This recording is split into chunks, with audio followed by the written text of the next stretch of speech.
بسم اللہ الرحمن الرحیم۔ میرے انتہائی قابل احترام بزرگوں، بھائیوں، السلام علیکم ورحمۃ اللہ وبرکاتہ۔ پیارے اسلامی بھائیوں، دمشق کی شکست نے رومیوں میں غصہ پیدا کر دیا۔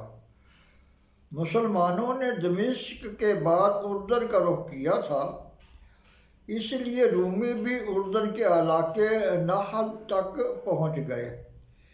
خود روم کا شہنشاہ ہرقل بھی وہاں آ گیا۔ 30-40 ہزار کا رومی لشکر جمع ہو گیا، جس کا سپہ سالار سکلار تھا۔ مسلمانوں کا جوش دیکھ کر عیسائی صلح پر تیار ہو گئے اور حضرت ابو عبیدہ رضی اللہ تعالیٰ عنہ سے درخواست کی کہ صلح کے لیے کسی کو بھیجا جائے۔ انہوں نے حضرت معاذ بن جبل رضی اللہ تعالیٰ عنہ کو بھیجا۔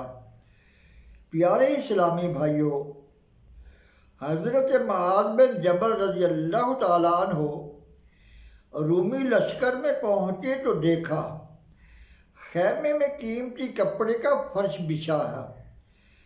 وہ وہیں ٹھہر گئے۔ عیسائیوں نے انہیں اس فرش پر بیٹھنے کی دعوت دی، لیکن حضرت معاذ بن جبل رضی اللہ تعالیٰ عنہ نے فرمایا، میں اس فرش پر نہیں بیٹھوں گا جو غریبوں کا حق چھین کر بنایا گیا ہے۔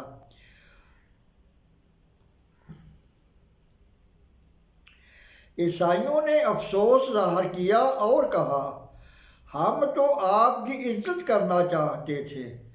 تو حضرت معاذ بن جبل رضی اللہ تعالیٰ عنہ کو یہ سن کر غصہ آ گیا اور فرمانے لگے، جسے تم عزت کہتے ہو مجھے اس کی پرواہ نہیں۔ اگر زمین پر بیٹھنا غلاموں کا طریقہ ہے تو مجھ سے بڑھ کر کون خدا کا غلام ہو سکتا ہے؟ اس موقع پر ایک رومی افسر نے سوال کیا، مسلمانوں میں تم سے بڑھ کر بھی کوئی ہے؟ انہوں نے فرمایا، خدا کی پناہ، یہی سب ہے، یہی بہت ہے کہ میں سب سے بدتر ہوں۔ آخر رومی افسر نے کہا، تم لوگ اس طرف کیوں آئے ہو جبکہ ہمارا بادشاہ سب سے بڑا ہے اور تعداد میں ہم آسمان کے ستاروں اور زمین کے ذروں کی برابر ہیں؟ اس کے جواب میں حضرت معاذ بن جبل رضی اللہ تعالیٰ عنہ نے فرمایا، سب سے پہلی بات تو یہ کہ تم لوگ مسلمان ہو جاؤ، ہمارے قبلے کی طرف رخ کر کے نماز پڑھو، شراب پینا چھوڑ دو، سور کا گوشت نہ کھاؤ۔ اگر تم نے ایسا کیا تو ہم تمہارے بھائی ہیں۔ اگر اسلام لانا منظور نہیں تو جزیہ دو۔ اس سے بھی انکار ہے تو آگے تلوار ہے۔ اگر تم آسمان کے ستاروں کے برابر ہو تو ہم تعداد کی کمی اور زیادتی کی پرواہ نہیں کرتے۔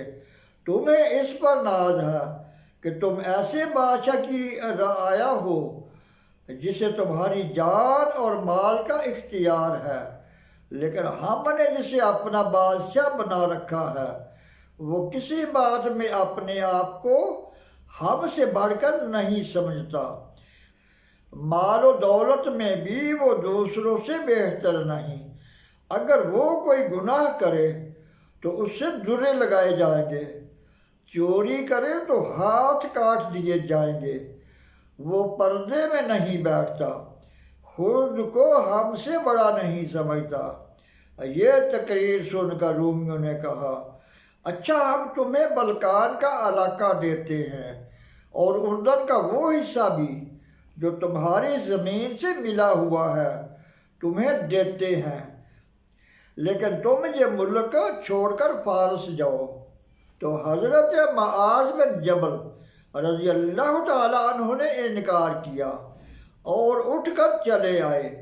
رومیوں نے حضرت ابو عبیدہ رضی اللہ تعالیٰ عنہ سے بات کرنا چاہی چنانچہ ایک خاص قاصد بھیجا۔ جس وقت وہ پہنچا تو حضرت ابو عبیدہ رضی اللہ تعالیٰ عنہ زمین پر بیٹھے ہوئے تھے اور ہاتھ میں تیر تھے جنہیں الٹ پلٹ کر رہے تھے۔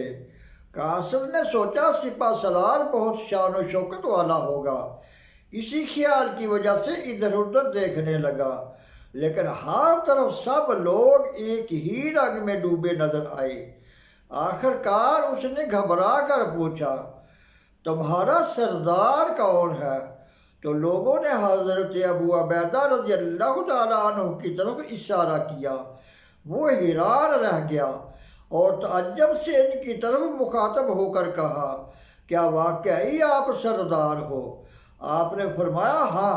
اس نے کہا، ہم تمہاری فوج کے ہر سپاہی کو 2 اشرفی دیں گے، تم یہاں سے چلے جاؤ۔ تو حضرت ابو عبیدہ رضی اللہ تعالیٰ عنہ نے انکار کر دیا۔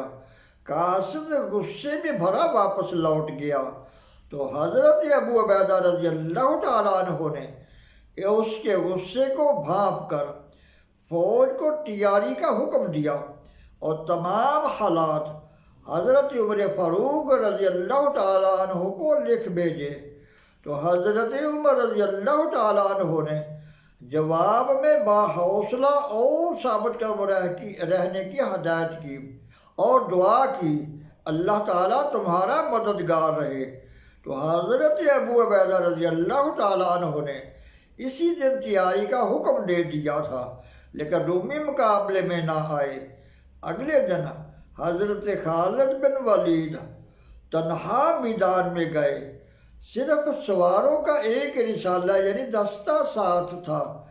رومیوں نے بھی جنگ کی تیاری کی اور فوج کے 3 حصے کر کے باری باری میدان میں بھیجے۔ پہلا دستہ حضرت خالد بن ولید رضی اللہ تعالیٰ عنہ کی طرف بڑھ رہا تھا تو حضرت خالد بن ولید رضی اللہ تعالیٰ عنہ کے اشارے پر قیس بن حبیرہ نے صف سے نکل کر انہیں روکا اور زبردست مقابلہ ہوا، کافی خون بہا۔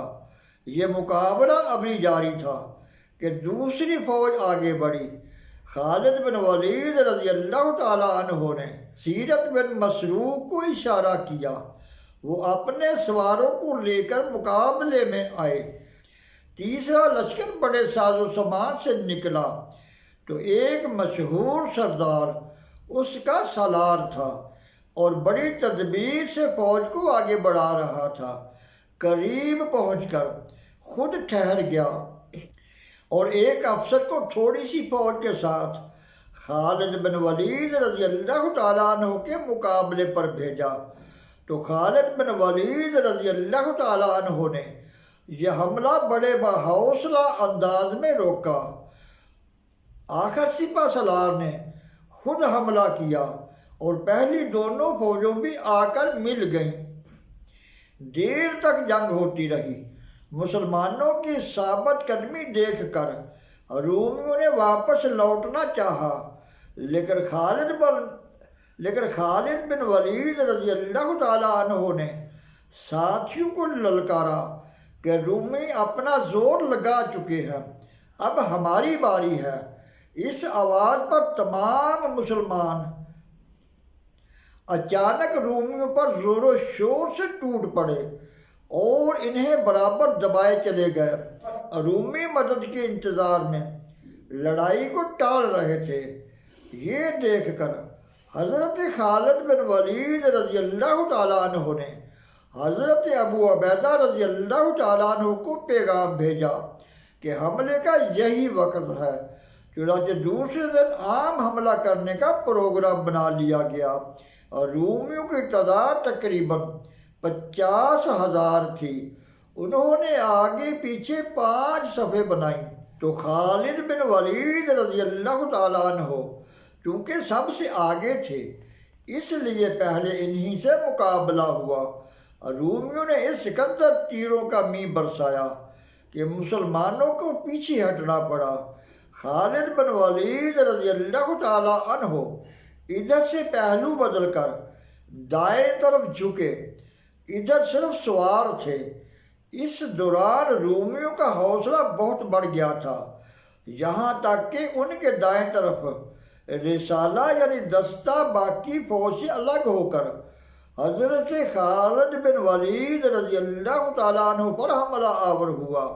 خالد بن ولید رضی اللہ تعالیٰ عنہ آہستہ آہستہ پیچھے ہٹتے چلے گئے، یہاں تک کہ دستہ بہت دور ہٹ گیا، یہاں تک کہ رسالہ یعنی دستہ بہت دور ہٹ آیا تو حضرت خالد بن ولید نے موقع پا کر اس زور کا حملہ کیا کہ صفے کی صفے الٹ دی۔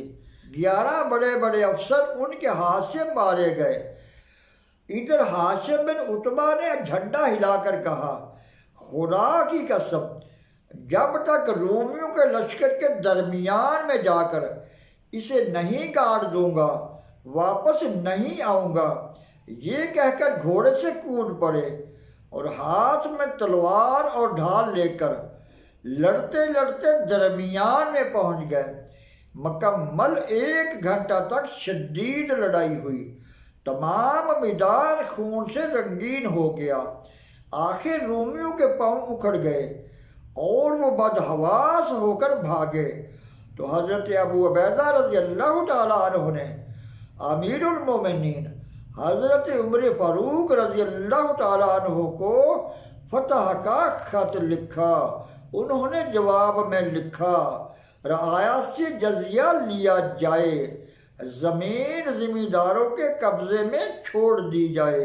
اللہ تعالیٰ سے دعا ہے درس و بیان کو سمجھنے، عمل کرنے اور اپنے بزرگان دین کے نقش قدم پر چل کر اپنی دنیا اور آخرت کو سنوارنے کی توفیق عطا فرمائے۔ وما علینا الا البلاغ المبین۔